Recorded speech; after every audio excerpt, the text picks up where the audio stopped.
So, hello everyone, and thanks for. Sorry, wait a second. Did you take the command with you for?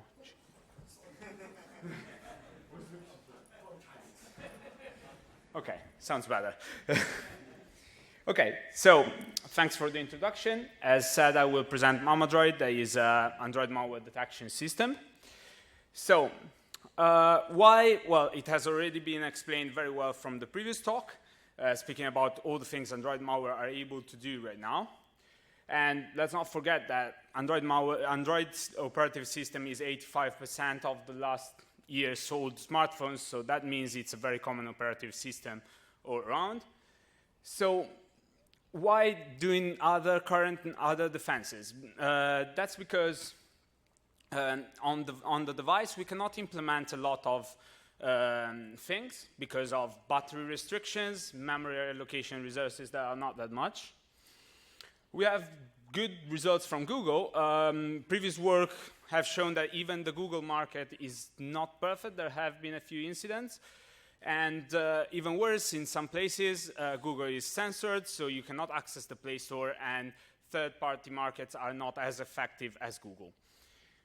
There has been a lot of research in the field, however, but permission-based models, for instance, are prone to false positives, as shown in the last paper was at IEEE SMP last year. And relying on API calls only frequently needs constant retraining, so it's not reliable in terms of predicting unknown samples, for instance.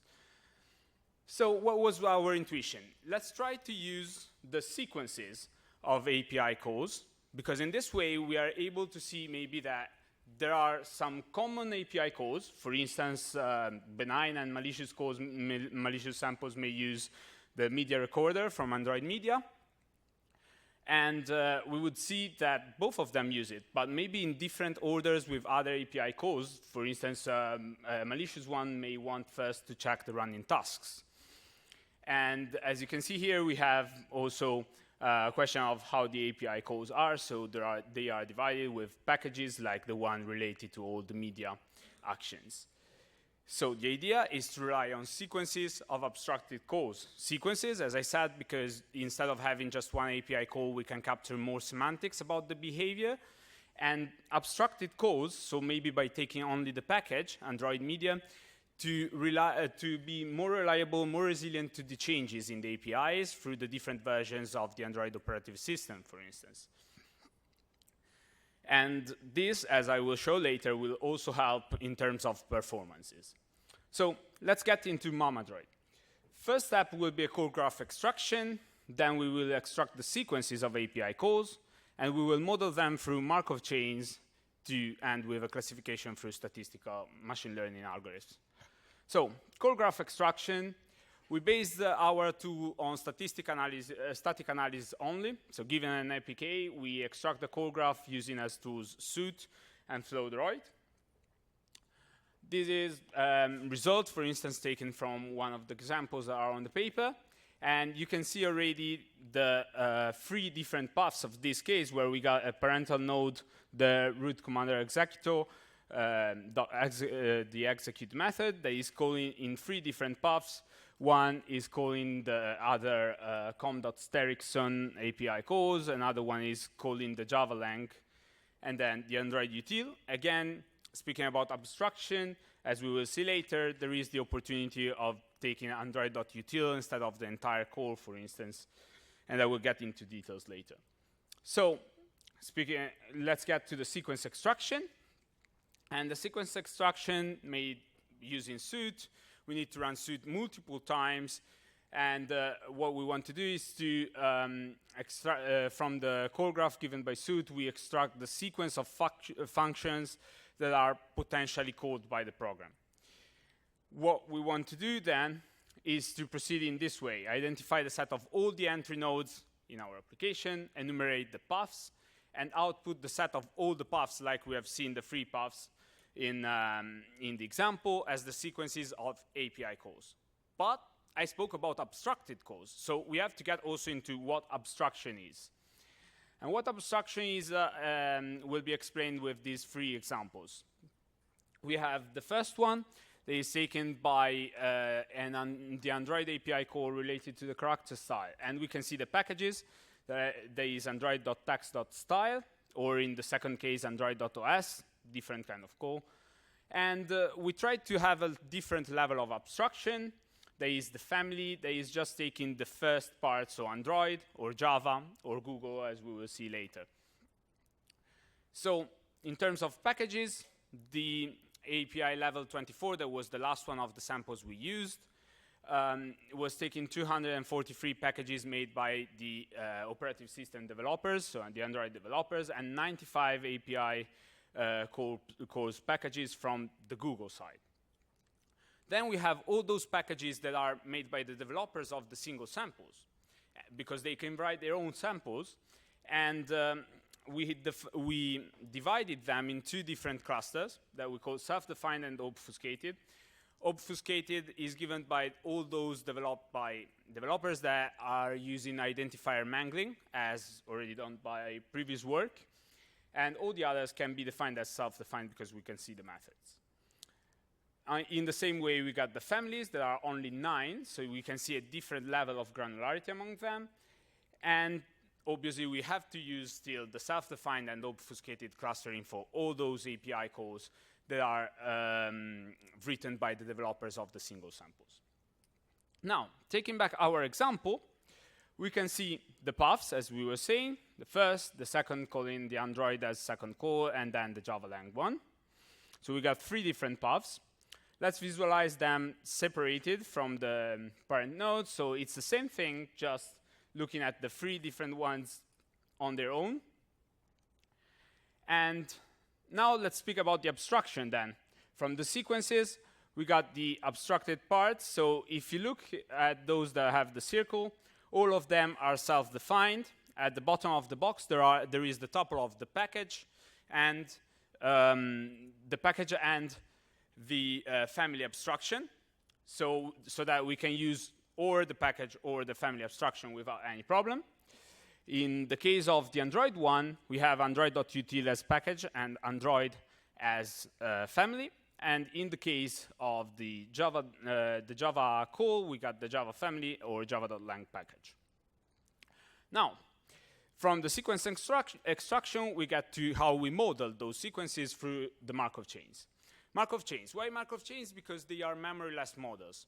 So it's pretty easy to model, represented as a set of nodes by using the states, and the transition from a state to another depends only on the current state. So it doesn't have memory, and it's easy to represent with nodes and edges getting out. Moreover, the set of all the edges that are getting out from one state, the sum of all those probabilities is 1. So we are using normalized values that is particularly useful. How we build it? We start with the sequence of abstracted API calls, as shown in the example. We create the nodes that are the states and the edges that are the transition probabilities.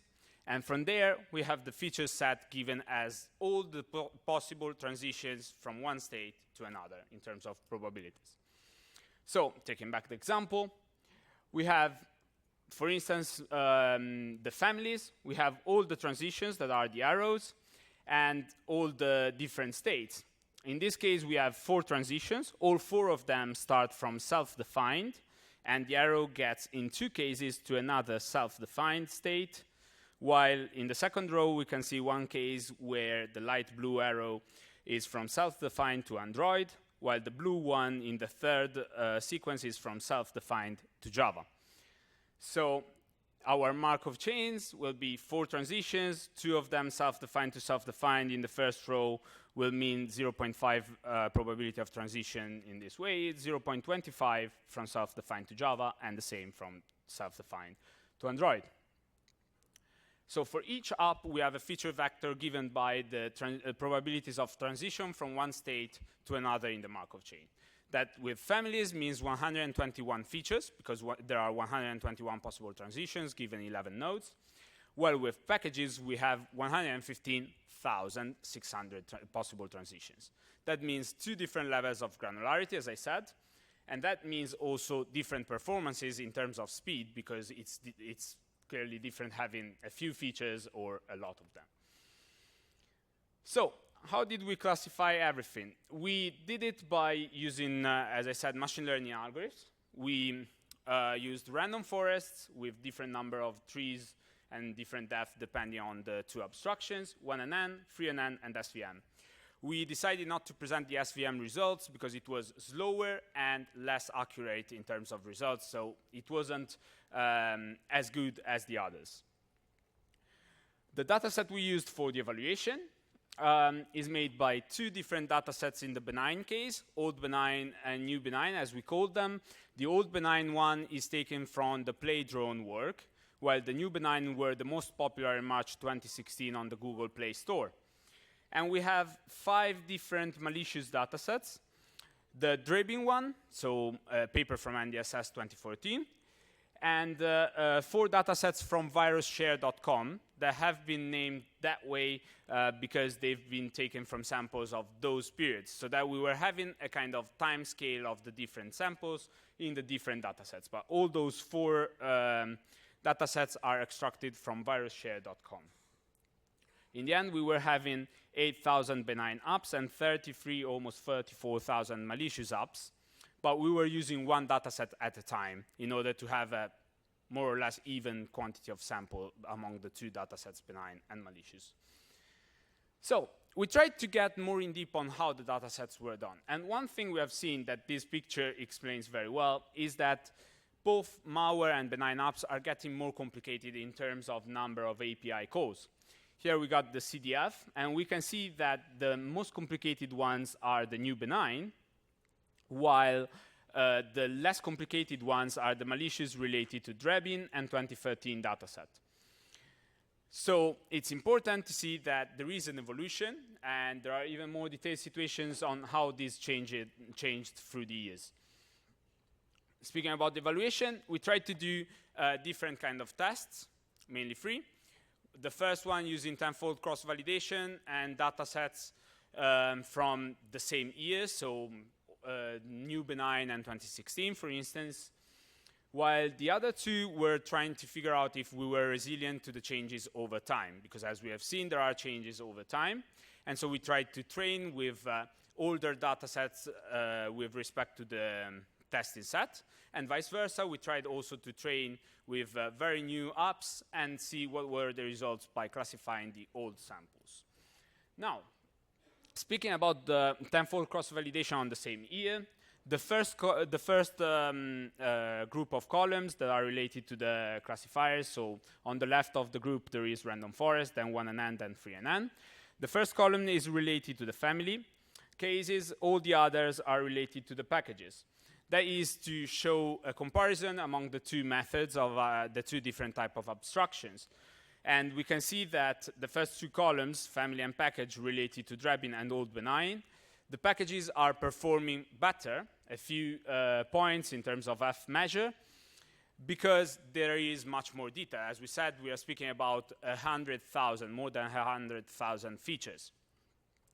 We have also some cases that are performing even better, arriving to random forest, in one case to 0.95 F measure value.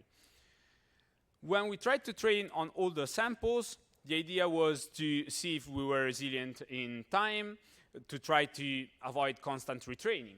And we can see that we still have a very good value of F measure after 1 year. So when we were, for instance, training with 2013 and testing with 2014. And still fairly decent results when we were using 2 years of difference, so training on 2014 and testing on 2016, for instance. While when we were using newer samples in training, the results are even better, because we are still maintaining more or less the same value of F measure, even in the worst case, so when the training set is 2016 and the test set is DROIDAPIMINER, that is 4 years older than the training set. That means that even by standing on its own, it's able to detect all those old samples that are already detectable by systems that may not have the same resilience with newer samples. We tried also to do a comparison with the state of the art. Unfortunately, it wasn't possible with DROIDAPIMINER, but it has been possible with DROIDAPIMINER because the authors gave us the code. And in this way, we were able to use DROIDAPIMINER on our tests, and we have seen that we perform much better than them. That is good news for us. And I would get then more in deep on some details related to the tests. First, we tried to analyze the cases of false positives and false negatives. And we have seen that in the false positives cases, there were mostly applications that were requesting some permissions without using the API calls because it wasn't needed. For instance, there were the SMS permissions and the API calls for the emergency app. That was one of our false positives, but they don't need to use the SMS in their app. Or the false negative case were mostly adware that were just repackaging by changing only the advertisements, so the API calls weren't changing, so the Markov chain wasn't changing at all. Now, we spoke about these case studies, but we can also speak, because we are using statistical tests, so something that cannot be perfect, we can speak about what can be done for evasion. The main ones here is the repackaging of benign apps, trying to inject some malicious code in benign apps. Trying to imitate Markov chains, it's likely ineffective because you should try to still do malicious things, trying to imitate the Markov chain of benign things. And obfuscation, but obfuscation is mainly used by malicious samples, so the Markov chain would be really similar to those that are obfuscated, even if you try to obfuscate everything. Now, the limitation is that the classification is memory hungry because we have a lot of features in the package class. And suit loses some samples, while obviously there are all those problems of all the unreachable paths of static analysis only methods. And in future work, we want to investigate resilience and then enhance with dynamic analysis, for instance. We are releasing the MaMaDroid Python code and the list of samples and the parsed datasets. So in conclusion, we created MaMaDroid in system using static analysis only based on Markov chains. And we had very good results and resilience in time. Thank you very much for listening, and I'm open to questions.